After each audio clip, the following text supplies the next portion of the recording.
Welcome to Tea is Good, Books Are Better, the podcast where we drink tea and talk about books. Did I take you by surprise? Yeah. I'm just gonna spring it on you from now Oh on. my. Like, bam! We're on. We're on the air. Should we talk about Game of Thrones? Just for a second before we get started. Okay. I'm super pumped to start reading it. Oh yeah, me too. I'm like literally itching to like get my hands on it and start reading it. The book is so good. I read up to, spoiler alert, Jaime loses his hand, and that's how far I read to it. Okay. Which book is that in? It's in the third book. Okay. Mm-hmm. Okay. So isn't that it feels far? like so long ago in the show. I think that's like just season 3 where he loses his hand. Did they do that? Did they do one season per book?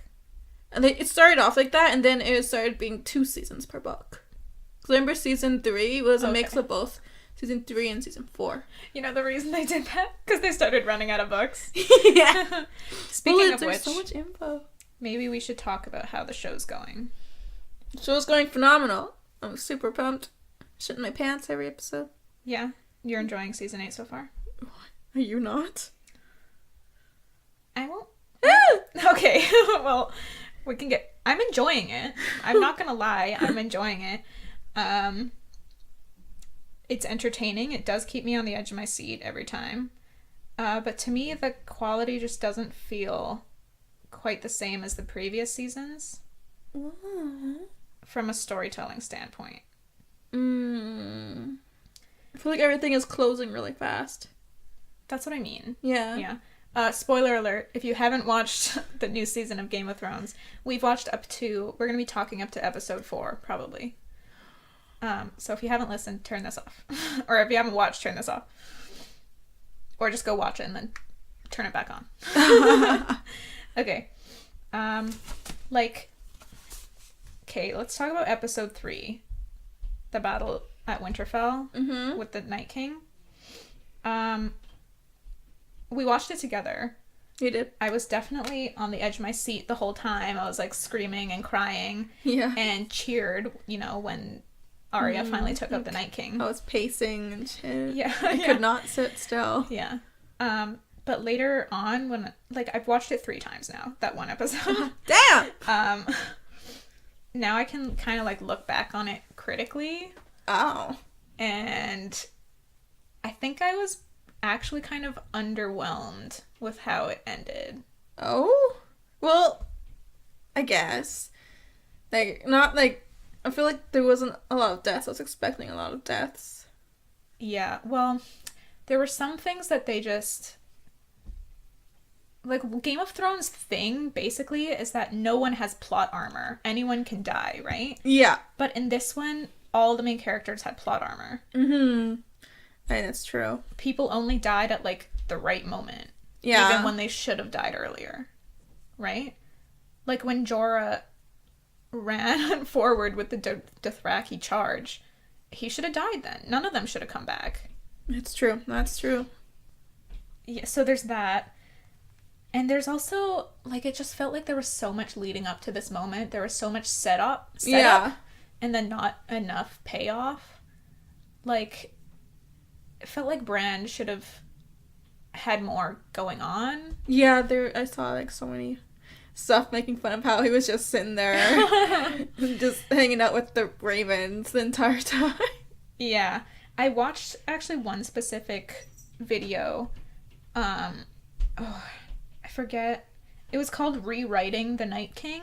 Oh. I think. I'm going to try and find it on YouTube just so I can tell you who the YouTuber is, because this is an amazing video. And you should all watch it. What? The click, click, click, click. Oh. I'm the fastest typer I know. Honestly. Okay, it's by Hello Future Me. It's called Let's Rewrite the Battle of Winterfell. Oh. Game of Thrones Season 8, Episode 3. Damn. And she cries. She's like, don't do it. He basically... He keeps all the same deaths. Plus 1 additional death. He kills off Bran. Oh.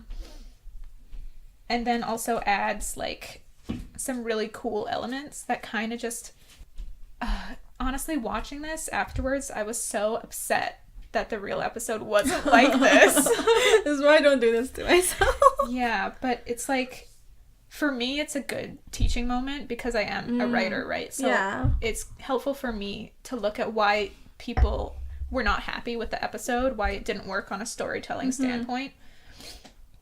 And we're not hating on Game of Thrones, just I want to put that out there. I'm still really enjoying the season, and it's still got me on the edge of my seat, like, every episode.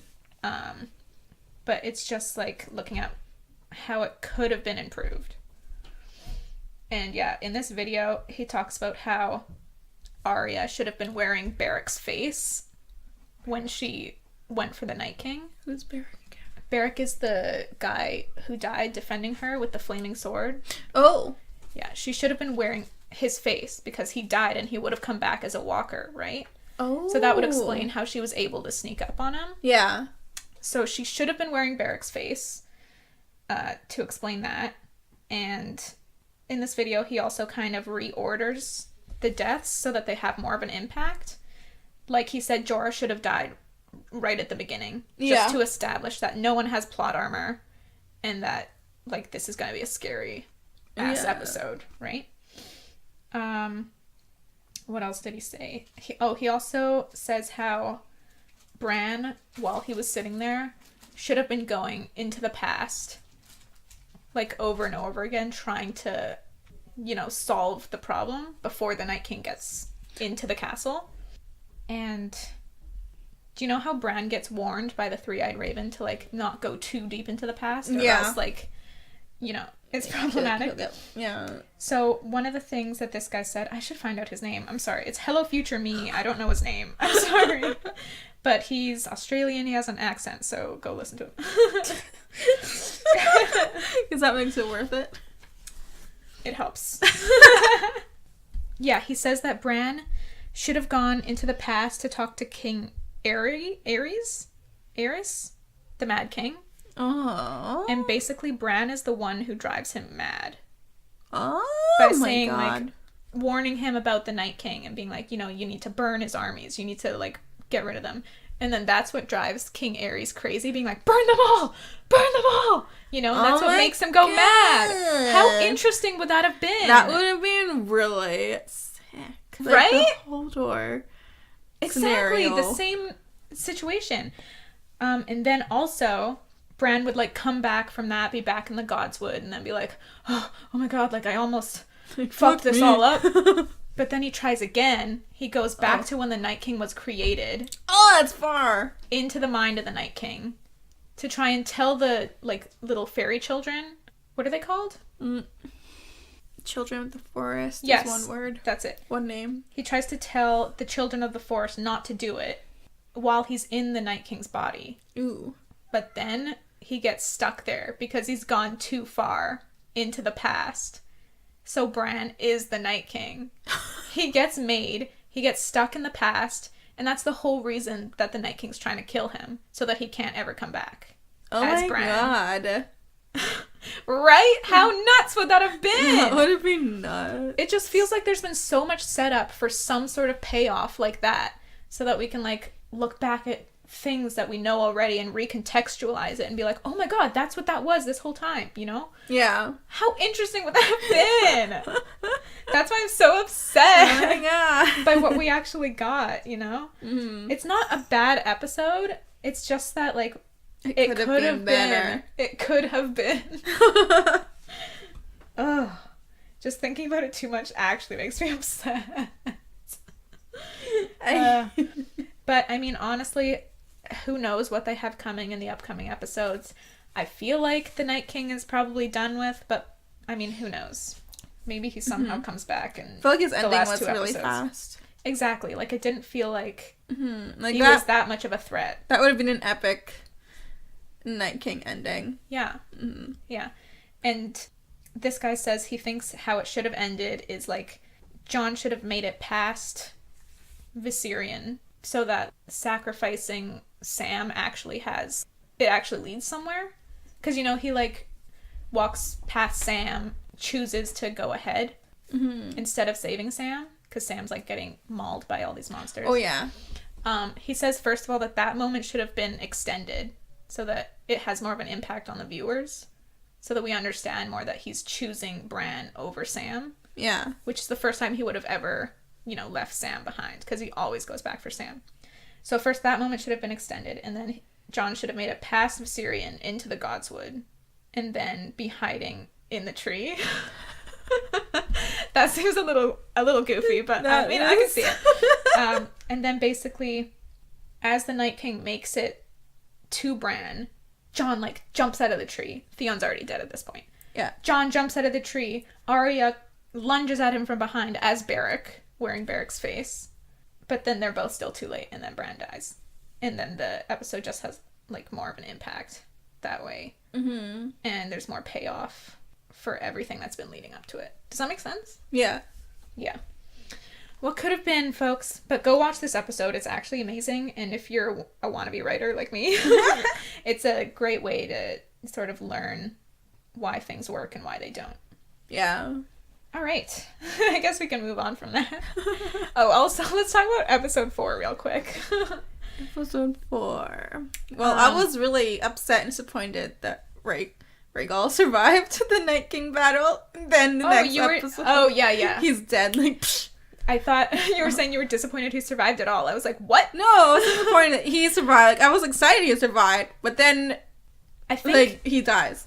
Yes. I mean, I think it is a good gut punch to him being like, he's injured, but he's doing well. And we can see Dany sort of he's getting better. Yeah, watching him being all proud and stuff. And then he gets killed. Fucking destroyed. I actually think that is a good kind of gut punch, and it's definitely unexpected. However, it makes absolutely no sense that Dany would have forgotten about the Iron Fleet, because they were literally talking about it in the last scene, the scene right before that one. They're talking about how to face the Iron Fleet, and she's in the air, so there's no way she could have not seen them. Right? Where are they sneaking around from? Yeah, I can... if they can shoot her, they see her, why can't she see them? Exactly. If they can aim that arrow straight at Rhaegal, she can see them. Yeah, so that's one gripe that everyone kind of has with that episode. Is that it doesn't make any sense that she would forget about the Iron Fleet. And that she would not see them. I can suspend, my disbelief for the scorpions being accurate enough to actually take down the dragon. I can be like, okay, I guess they worked on the scorpions since last time, and they're stronger and they're more accurate now. That's fine. I'll take that. But her not seeing them and not and forgetting that they're there. Yeah, I don't know about that. God damn it, Dany. Yeah. But that's kind of on the writers, right? Mm-hmm. There are times when you can be like, oh, that character did that stupid thing. Oh, that's frustrating. But no, this is more why did the writers forget? Right? It's not even on Dany at this point, because it doesn't make sense logically. She's too smart for this. Exactly. Also in episode 3 with the Battle of Winterfell, there's just so many ex machinas, people coming in to save the day at the last second. Oh yeah. They break every single Game of Thrones rule in that episode. Plot armor, ex machinas,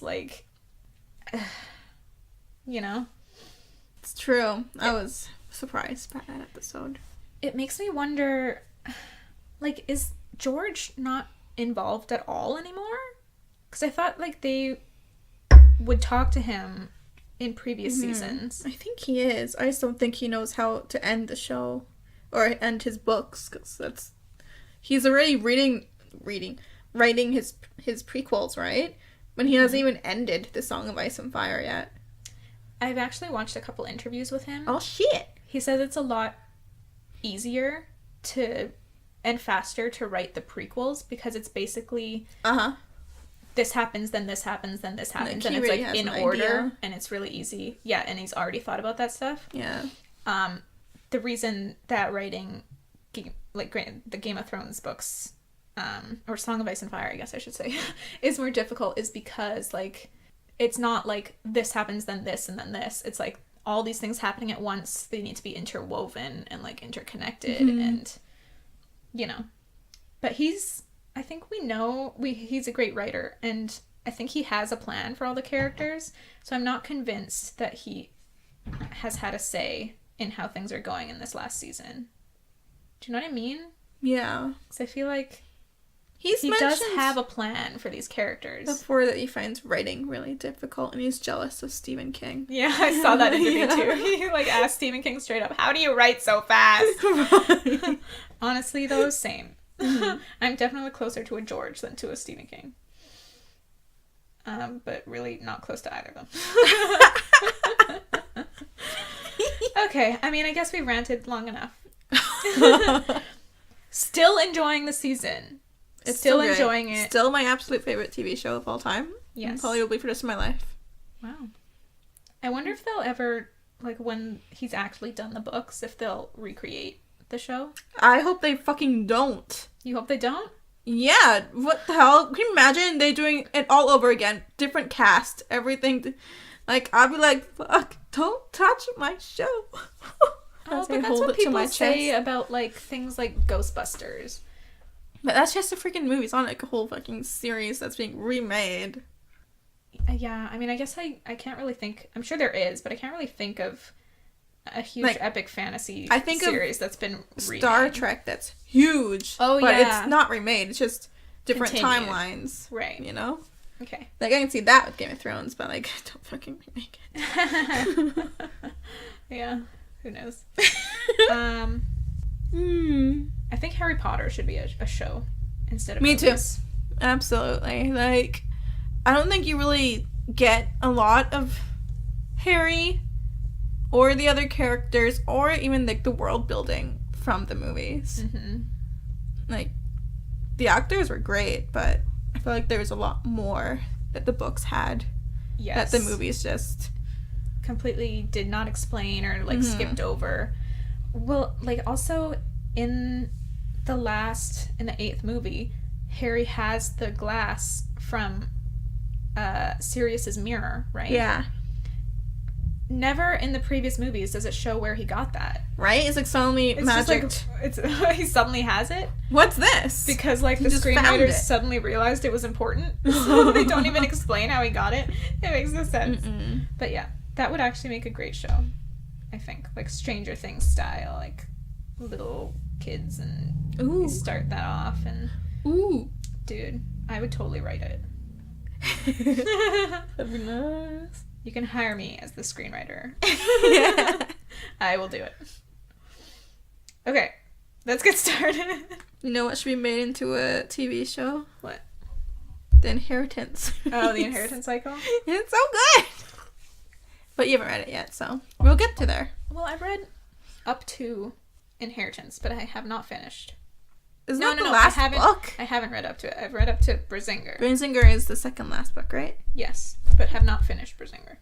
Are we going to start with the introduction of the T's? Or did we introduce ourselves? Did we introduce ourselves? Yes, we did. Yes, we did? I don't know. Let's say we did. If they've listened this far, I think they know who we are. What are we drinking today, Jess? We've had it before. Black tea with vanilla bean. Nice. Mm-hmm. I love the vanilla in it. I've been sipping it. It's really good. It is nice. Tasty, tasty. Tastes like a warm embrace. Oh, wow. Have a sip.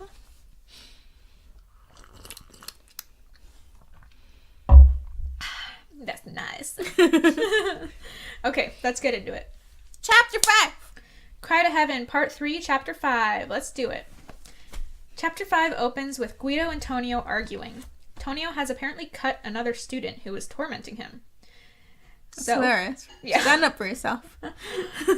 So all Tonio's weapons were taken away. The kid is fine, but Guido is obviously upset about it, and Tonio just wants to be left alone. But Guido says he will never leave Tonio alone until he sings. He says he understands what is preventing Tonio from singing, but that he risked his life to bring Tonio here, and it would have been better for him to just remove himself from this situation altogether. Yep. Tonio's all like, I didn't ask for your help. So Guido slaps him twice and then bashes Tonio's head against the wall. Right? I was like, whoa, calm down. What the actual fuck? Man, I was shocked. Me too. How violent that was. This kid can't catch a break. For fuck's sake. Man, that's his temper, I guess. Yeah, god damn. Guido finally backs away and lets Tonio wipe away his tears, then tells Tonio to sit again and watch. So Tonio's watching Guido teach his singing students. It starts with Paolo, the little boy they had traveled with, whose voice is described as strong and like a bright golden bell. I love that description. I can totally, hear it. Yeah. Tonio's drifting off during the lesson and half hears Guido criticizing Paolo. Tonio doesn't really understand the criticism, as he can't hear what Paolo has done wrong. Guido's saying he can hear Paolo's breath. So I kind of see what's happening here. Yeah. Guido's kind of a genius. He's making them perfect. Well, I mean, by having Tonio sit in on these classes, he's indirectly training Tonio as well as his students. Even if he doesn't want to learn, Tonio will subconsciously be absorbing all of these lessons. It's kind of brilliant. That's true! Mm-hmm. Guido's a genius. When Tonio awakes again, because he had been drifting off. Yeah, this fucking rude-ass kid just sleeping through his classes. Yeah. It's another child and Guido is angry. Then the window bangs shut and Tonio startles awake once more. The boy is gone. Tonio stands and wonders what Guido was doing at the window. Guido sighs and turns to Tonio and tells him that if Tonio doesn't change his attitude, the maestro will dismiss him within the week.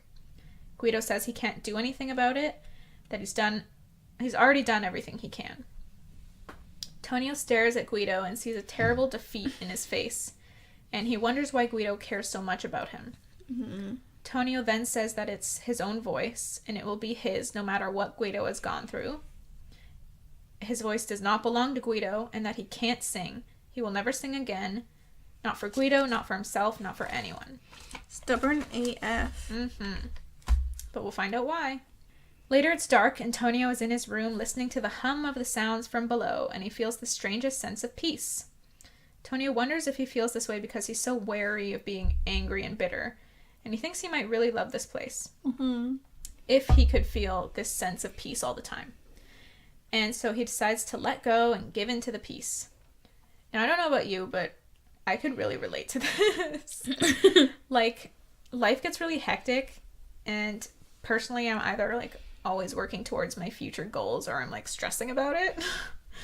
But then there's moments like this that, hit me really randomly, and suddenly I'm able to, live in the present and enjoy, my life and feel at peace with stuff. And Yeah. obviously my life is not the same as Tonio's, and my problems are not nearly as big, but I still felt really connected to this moment.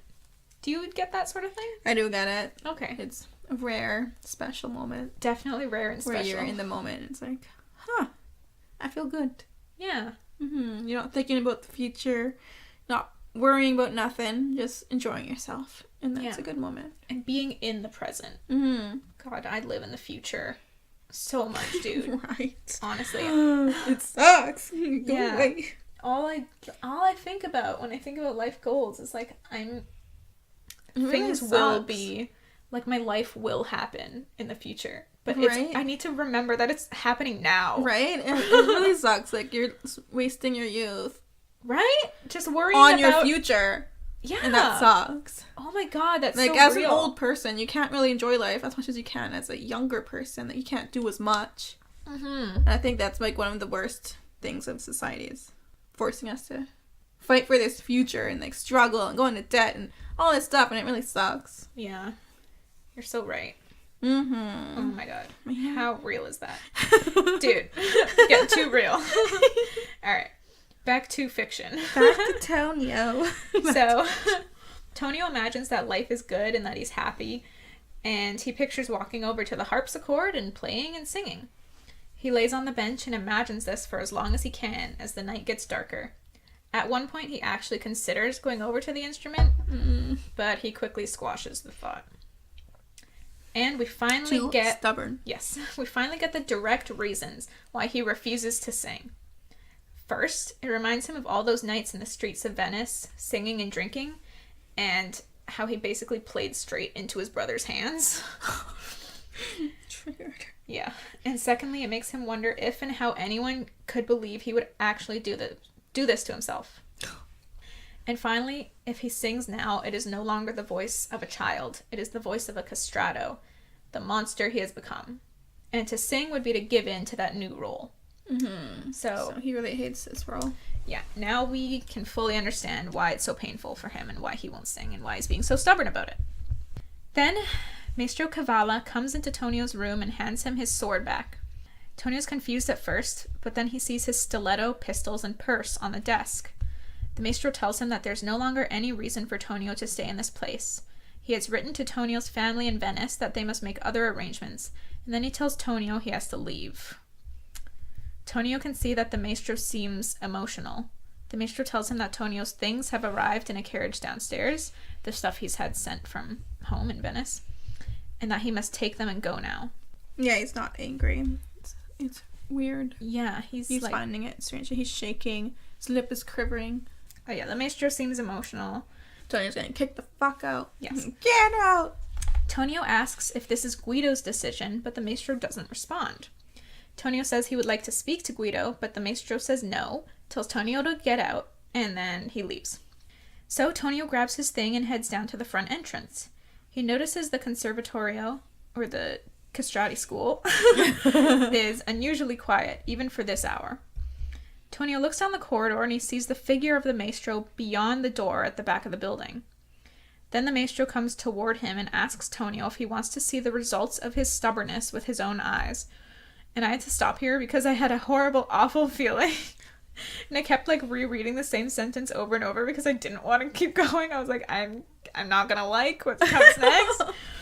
Turns out my instincts were correct, unfortunately. So the Maestro drags Tonio down the corridor and into a room, which is an infirmary, I'm guessing. Yeah. And he shows Tonio a figure lying motionless in one of the beds. And it's Guido. And Tonio's horrified. I'm like, what? Is he sick? I was confused at first. You were confused? Was he like... I was like, he's fucking killed himself. Oh man, I was like, did he get sick with fever because of how stubborn he is? Stubborn Tonio is? I was like, it's such a dramatic kind of sickness. No. But no. Then Tonio sees his eyelids flutter, and thank God Guido's alive. He's not well, but he's alive. Then the Maestro grabs Tonio and drags him out of the room, telling him that it was fishermen who found Guido swimming out to open sea. Yeah, then I was like, what? He committed suicide again. He tried. Yeah. And then the fishermen brought him back. But if there had been no moon that night and they hadn't seen him, well, we did. Yeah. The Maestro's distraught, and he tells Tonio that this is the second time that he's had to drag Guido back from death, and that this time it's Tonio's fault. And then he says what has happened to Tonio has happened to everyone else here. And he's all like, oh, you think it's some high tragedy that it happened to you because you're a handsome Venetian prince? Oh, it's okay if it happens to any of these other peasants, but not to me. And he kind of has a point. Yeah, he like full out like roasts him shitting on his all spittle. over Tonio, yeah. The Maestro starts shitting all over Venice, saying that it's a rotten place full of Saturnine men. I actually don't know what that means. I actually didn't look that up. I want to look it up right now. I assume there's everyone who thinks they're better than everyone. Yes. Like aristocrats. Oh, it means slow and gloomy. Slow and gloomy? Interesting. Okay. Alright. Guess we were wrong. Saturnine men and painted whores, and has a government of wigs and robes. And he says Venice is not worth the dust at his feet. That if Tonio had stayed there, he would have become just another one of them. Mm-hmm. And he says that Tonio, if he had half the talent that Guido has said he does, could have really been something with his voice. The Maestro reminds Tonio that Europe is bigger than just Venice, and all of it would have been bowing at Tonio's feet because of his voice. He could have had that. However, he says he has no pity for Tonio now, and that he cannot help him and won't stand having him under his roof any longer. And he tells him to get the fuck out. That's the end of chapter 5. That was pretty amusing. The whole, like, pouring gasoline all over Tonio and sitting in a fire. Like, fuck you, okay? not as special as you think you are. Yeah. I mean, yeah, I almost kind of agree with him. Right? You're like, oh, he's got some hard-ass points there. But, yeah, Tonio is definitely acting like he's better than everyone else He there. is. He does act like that with his refusal to conform. Yeah. Acting, like, way better. Mm-hmm. But I guess sometimes kids need a little snap of reality. Truth. All right, that's the end of chapter 5. Chapter 6. Chapter 6. Starts with the volcano. Yes, we will be having some moments with Vesuvius. Yeah, volcano. So Tonio's out in Naples, walking aimlessly through the piazzas and avenues. Vesuvius is acting up again, and the people in the city are excited about its activity, which I would not have expected. Yo, doesn't it not start with the mountain was talking again? Oh, maybe. Bum, bum, bum. Guys, I just really like this volcano. Oh, yeah. I'm like, yeah, the volcano. I like how they call it the mountain. Continue. So apparently there's some sort of celebration going on. Like, in case the volcano erupts and kills them all, at least they had one last hurrah. I missed that part. Yeah. But that's hilarious. It's a pretty nonchalant attitude. They're like, we pretty- chose to live here. Pretty unconcerned about dying, you're right. They're like, we chose this. We've accepted our fate. We live at the mercy of the This mountain. volcano. So Tonio wanders into the Mediterranean, which is what Guido did too, right?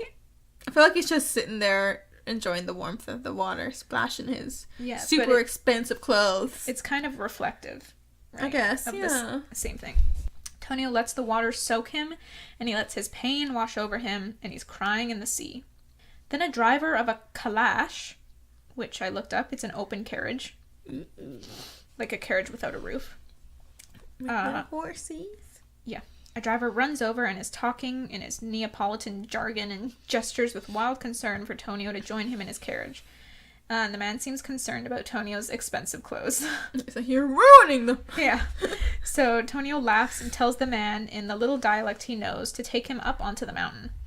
The driver's confused and tries to tell Tonio it's best to visit in the daytime, but Tonio pays him and just tells him to take him up now. 2 gold coins. Indeed. Guess that's a lot. 2 zecchinos. So they drive through the suburbs of the city and start heading up the slope of the volcano. It isn't long before Tonio can smell and feel the ash in the air, making him cough. Eventually the climb gets too steep for the horse, so they stop. There's a deep roar from the mountain. Ooh. Just imagining this kid dressed in like fancy ass clothing with this little napkin over his face. Soaking wet too. Like, no, we're going up there. Yeah. So Tonio jumps out of the calash and tells the driver to leave.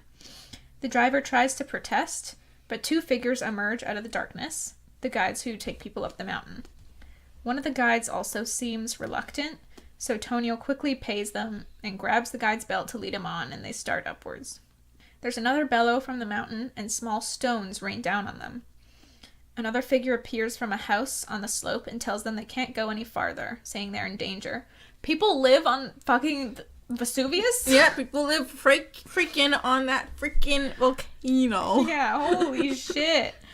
And it's always like it describes it as moving the earth constantly. Like, why would you risk building a house Right? on that? I guess they love that volcano. Yeah. Maybe he's like, I just don't like being around people. So he built a house up on the volcano. Fucking crazy hermit. Yeah, exactly. Crazy cat ladies and stuff. So Tonio ignores him, tells the guide to go on, but the guide stops. The random man from the house points out a mound in the earth and says that last night it was a flat grove of trees. So the volcano is pissed off. It's like moving the land around. Yeah. There's another shower of stones, and this time one of them hits Tonio's head and makes him bleed. But he's And like, still, he tells the guy to go on. he doesn't feel it. He doesn't even feel it, yeah. The guide tries to go on a little more, but then he stops, and Tonio can't hear what he's saying over the noise of the volcano. But Tonio can tell that he's just finished. So he lets go of the guide and starts to crawl up by himself. The guard shouts at him to stop, telling him, or trying to tell him, that the volcano is going to spill lava tonight. And even as he says it, Tonio can see a stream of lava to his right. Holy shit! Like, this kid is crazy. Yeah. It felt like a different story to me at this point. I was like, Right. what is happening? Like, what are you doing? Yeah. Tonio tells the guide to get away from him, and he starts running up the mountain as fast as he can. And he has to, like, use his hands as well as his feet because it's so steep. Yeah. See, I, like, picture him scrambling up the mountain. Like, This crazy double kid. yeah. There are more showers of rocks whenever the volcano rumbles, and each time Tonio will duck down to protect himself, then continue running when it's over. And this totally reminds me of climbing Death Mountain in Ocarina of Time. Right? Oh. Did wine just come out your nose? Bro, you almost made me spit out my teeth. Doesn't it though? Yeah. In Ocarina of Time, when you're climbing Death Mountain, you have to, like, when the As stones an- start raining, As an adult, eh? Yeah. Yeah. you have to, like, duck under your shield. It's a kid. What do you do as an adult? Oh, yeah, good point. Because, yeah, as a kid, you can put the shield over yourself, but as Yeah. an adult, you can't. As an adult, you just freaking You just avoid. run. You just look at the shadows of the You're like, stones. get up! Yeah. So, Tonio can see fire up ahead. It's getting close. A fit of coughing makes him stop. But as he tries to go on, he's, like, moving slower. He's bruised and he's injured from climbing and the falling stones. But he's almost at the summit. He tries to continue, but the earth bucks and cracks, and suddenly he's scrambling backwards. He claws at the earth, but it carries him away, and dirt is filling his mouth, and he feels no life in himself as he becomes one with the mountain. That's the end of chapter 6. Well, that's Thoughts? what he wanted. That's what he wanted. Clearly, he's in a state where he's just being kicked out of the only home he has.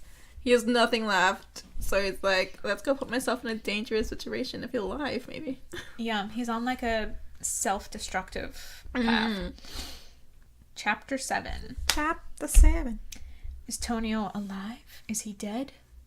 Well, we still have more than half a book to go. True. He's got plot armor. Plot armor. Chapter 7. Alright. The next day, Tonio wakes up around noon. He's alive! He's still a part of the mountain. He's still lying on the side of the mountain. The man who had tried to warn him the night before to go no higher is standing there. He stares at Tonio, then wordlessly reaches out a hand, helps Tonio up, and leads him down the mountain.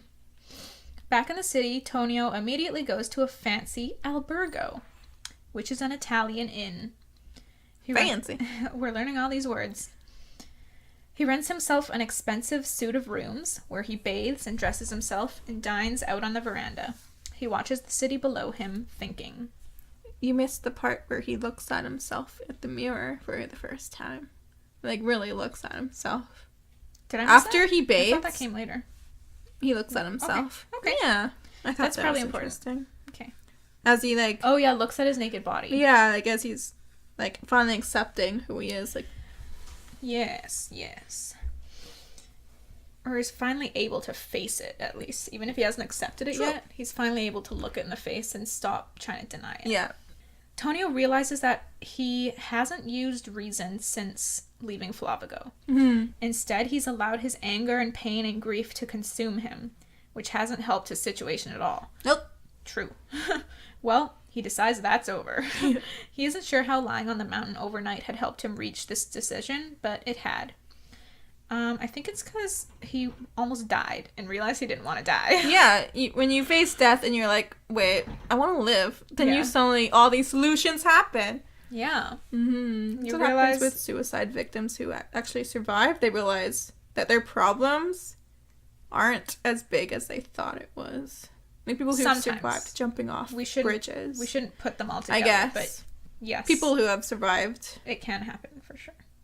I feel like that happened to Tonio. Yeah. Where he was like, wait. He almost actually died and he's like, hold on.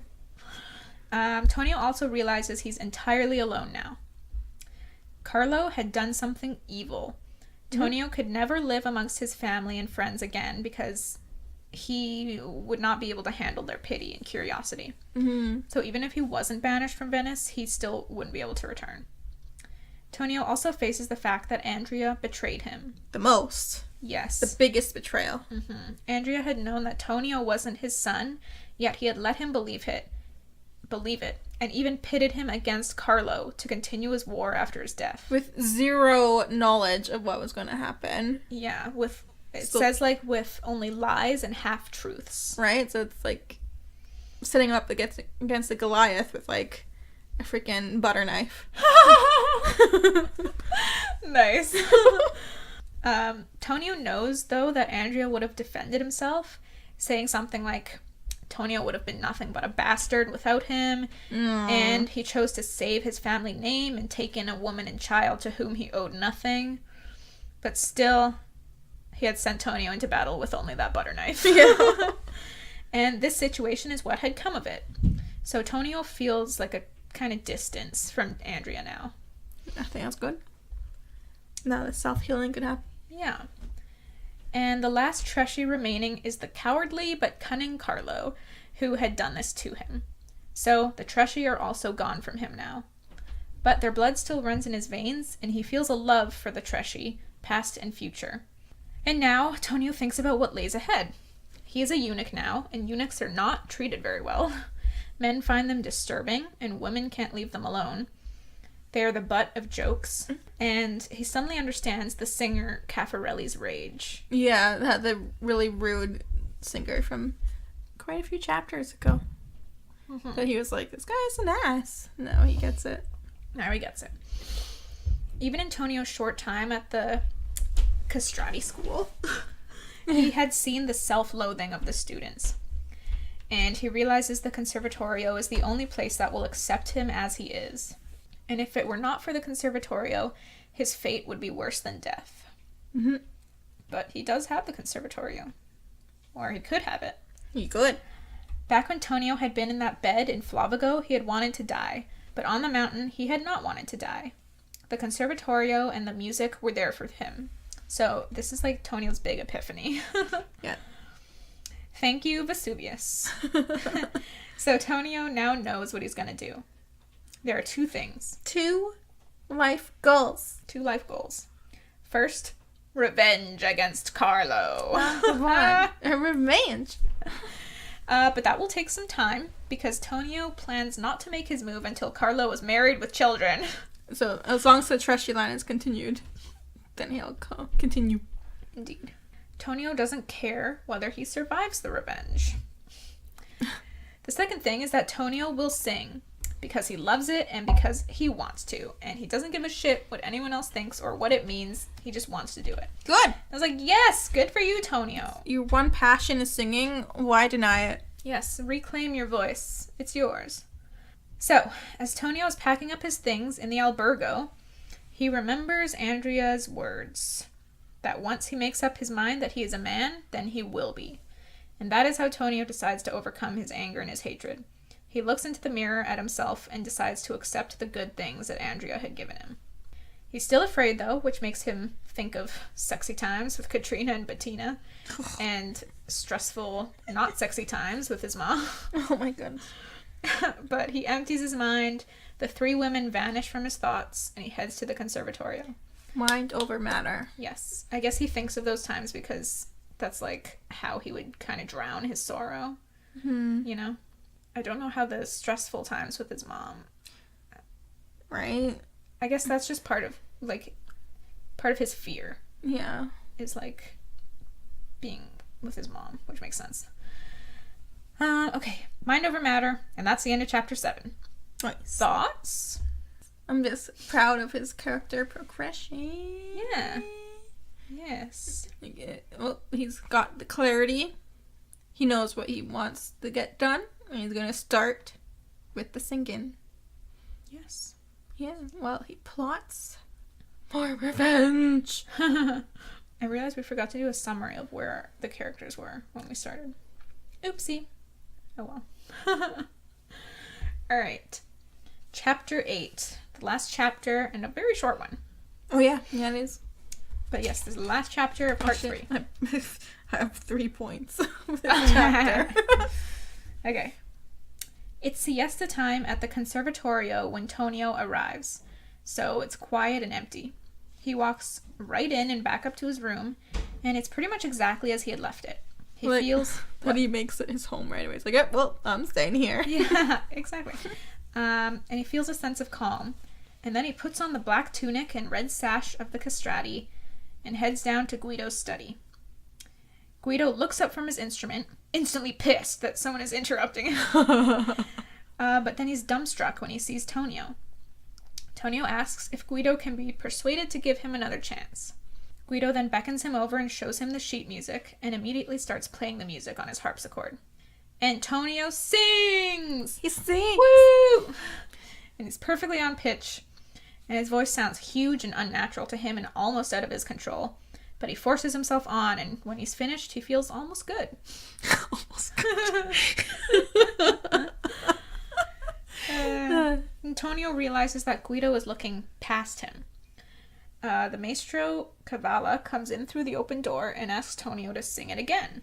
Also, apparently this guy isn't a eunuch. I totally thought he was this whole time. At first I thought like this was a whole school of castrati, but it turns out no. Yeah, Only no. the singers. The head of the... This head guy is a man. He's a whole man. A whole man. Yeah. Wow, I totally thought he was a eunuch this whole time. But no, he's not. Revelations. Anyway. Tonio notices that both the maestro and Guido are looking at him with awe and anticipation. So, he sings again, and he finally feels pure joy that his voice is his again.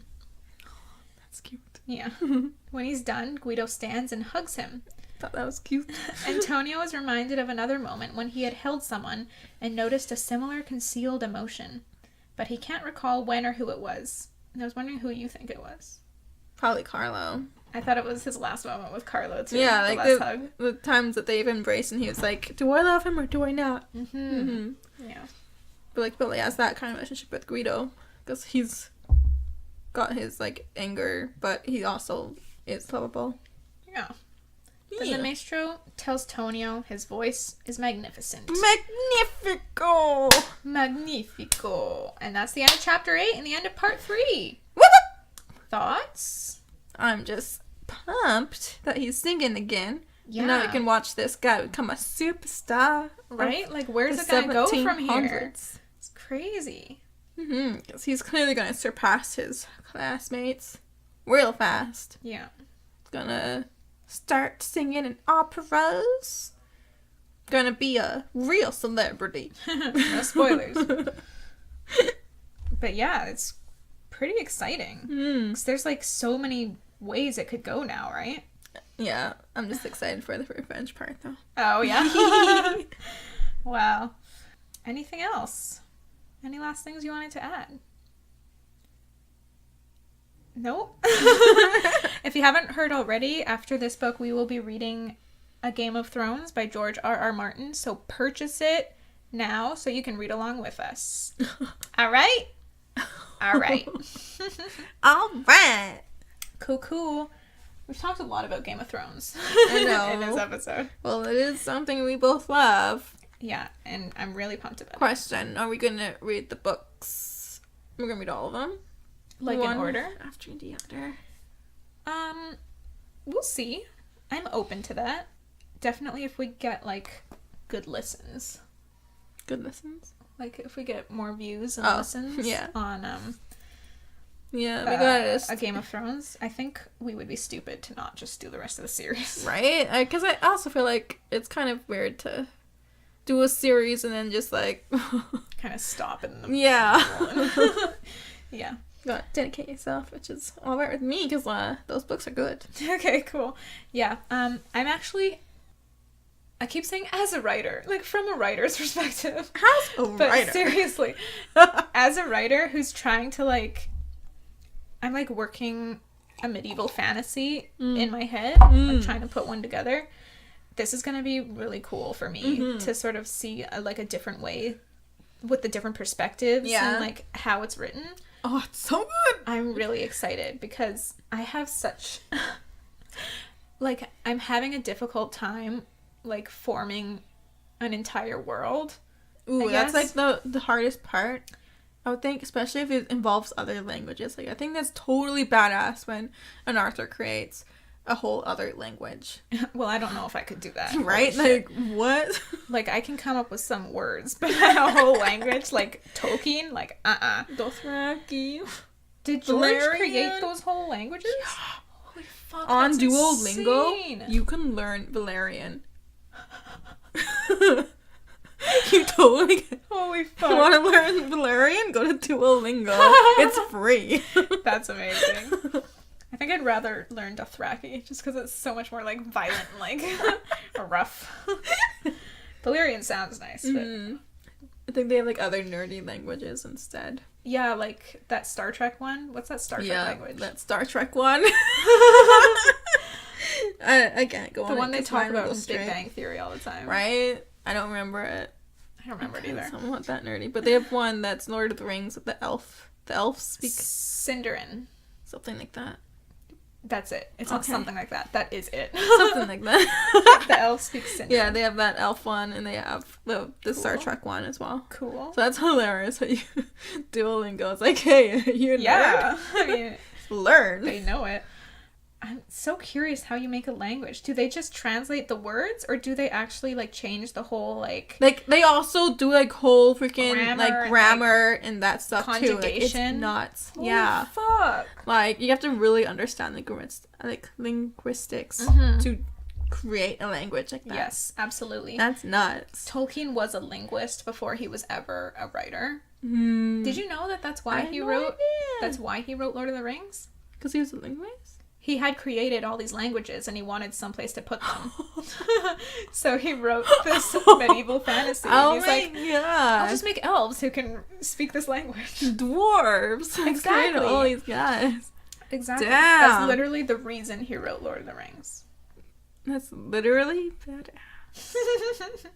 It's a cool story, for sure. Who creates languages for fun? People who... Linguists. I guess so. I had no idea that George had actually created all those languages, though. Wow. Who else created them? Well, I don't know. This is his book. I can't make a whole ass language. Right? I would rather Take a lot dedicate of my time dedication. to Creating trying the to flesh story, out the right? story, yeah. But yeah, it's gonna be super cool for me to see a different way a writer handles world building and that sort of thing. Especially because Westeros is a different type. Right? And it Of has world. so much history. Like, it So reminds much. me of video games like The Elder Scrolls or Fallout, where there's so much history in the world that you get to explore and find out. Like, that's what I love the most about it. Mm-hmm. Like, I love their history of, like, how the Targaryens first came to Westeros and all of, like, what happened after that. Like, it's freaking amazing. It's fascinating how it affects the present. Yeah. How their history affects what's happening now. It's fascinating. Mm-hmm. Um, Absolutely. If only it had been Bran who drove the Mad King mad. Right? I guess we'll find out what George does with that, but... Yeah. I mean, he might the even show. take that. Like, he might even do a different take of how it ends completely with his books. Oh, I'm sure it's going to be utterly different from the show. Like, it might, like, be, like, And it's going to be completely from his mind, because he avoids fan theories. He avoids, like, all that sort of thing. I like how, like, he's mentioned before that, like, he has an idea of what should happen, and then as he's writing it, it twists because he's like, the characters change it on him. Yeah. And he's like, fuck, this is what I wanted to happen, but the characters said no. I love that. It's amazing. I feel that, he's too. staying true to the characters, I feel like, is epic. Yeah. And his characters are so real and Yeah, fully fleshed so out thorough. that they can actually make their own decisions against Right? his will, which is amazing. Right? I can totally see him being a D&D player. Yeah. Of, like, you know, you have to ignore what you want. You do what the character wants. Yes. I've heard that's, like, some writers feel that, but not a lot of them feel like that their characters can be out of their control. Right. I have found, like, I've felt that sometimes, usually with, like, my bigger stories, but when I'm writing short stories, my characters don't really do It's things more the that story, are... I would think. Yeah, it's like, I need to get from A to B, and I can't let them wander, you know? Because I have limited time and limited words. Right? But yeah. Man. I'm super excited to read it. Ah! Me too. Super excited. I want to get into writing fan fiction. Fan fiction? Yeah, on Fallout, actually. On Fallout? Fan fiction. Oh, wow. Yeah. I think you should just make your own. Make your own story. I feel like world building takes so much that I'd rather just practice with fan fiction first. I have never written fan fiction, so I can't say for sure, but I have a feeling that for me it would be dangerous to do fan fiction because I think it would like affect my creative ability. Oh? But maybe that's just me. Because I feel like with the Bethesda games like Elder Scrolls or Fallout that you're given this world and you can be whatever character you want, do what you want in this world, and that's basically the premise. So yeah, I think that's the excitement for me is to create a character in this world that is crazy intense and fun. I would have to think about it more, but yeah, I don't think I could do fan fiction because I feel like I don't know, I would feel limited maybe, or I think that, like I'd rather been given something to start off with as I start. Right. All right, cool, good talk. Shit, bro. I guess that's it. Let's plug our stuff. My Instagram, Crimby. Jessica's is just.egan24. Thanks. No problem. You can read some of my writing at my website, ravenegan.wordpress.com. You can also join the Facebook group for the podcast on Facebook. If you search Tia's Good Books Are Better podcast, it should come up and you can join the group there. All right, thank you so much for listening, and we'll see you next time. Adios.